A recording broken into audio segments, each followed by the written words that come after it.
ইরানের জায়গায় আছে, বরং যেটা হচ্ছে ইরানের পাল্টা হামলাগুলো ধকল আর সহ্য করতে পারছে না।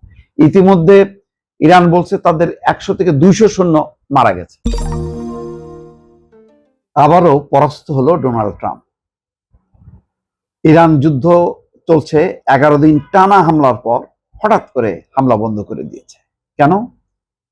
তারা বুঝতে পেরেছে যে এই যুদ্ধটা যেভাবে ছড়ায় দিচ্ছে ইরান, যে ওইদিকে রীতিমতো সৌদি জাহাজে হামলা করছে হুতিরা, এবং শুধু জাহাজে না, সৌদি আরবের তেল ক্ষেত্র হামলা চালানো শুরু করছে। এখন ইয়েমেনের হুতিদেরকে কিন্তু ঠেকানো যায়নি।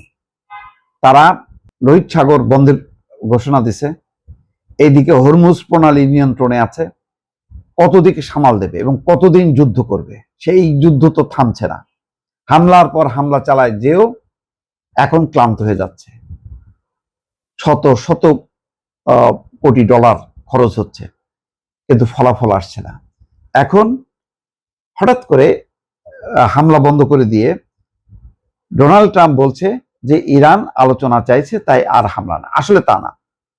ঘটনা হচ্ছে যে এই যে মানে হঠাৎ হঠাৎ করে হামলার মধ্য দিয়ে ডোনাল্ড ট্রাম্প যে পরিস্থিতি তৈরি করছে, তাতে সৌদি আরব বেকায়দায়, সংযুক্ত আরব আমিরাত, কুয়েত, কাতার, সবাই। কারণ যখনই হামলা হচ্ছে ইরানে, ইরান কি করতেছে?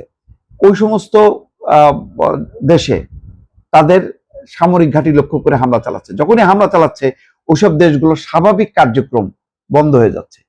অন্যদিকে সাগর দিয়ে যে তাদের তেল পরিবহন, সেই তেল পরিবহন বন্ধ হয়ে যাচ্ছে। আগে হরমুজ প্রণালী, এখন লোহিত সাগর দিয়েও। তো পরিস্থিতি দেখছে যে আর সামলানো যাচ্ছে না। তো সেই কারণেই আবার পিছু হটলো। এখন বলছেন যে সংঘর্ষ বিরতির বিষয়টিকে গুরুত্ব দিয়ে আমেরিকার সঙ্গে আলোচনা চালাচ্ছে ইরান। ইরান কিন্তু কোনো ঘোষণা দেয়নি, এটা ট্রাম্পই বলতেছে। তাই এখনই তাদের বিরুদ্ধে বড়সড় কোনো হামলার পরিকল্পনা নেই, জানিয়ে দিলেন মার্কিন প্রেসিডেন্ট ডোনাল্ড ট্রাম্প। কালকে থেকে কিন্তু আর হামলা নেই।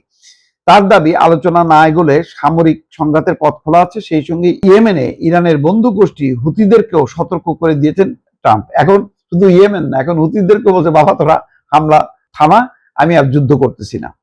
ইরানের সঙ্গে সংঘর্ষ বিরতির যেই এমইউ স্বাক্ষর হয়েছিল, তা আগেই ভেঙেছেন ট্রাম্প।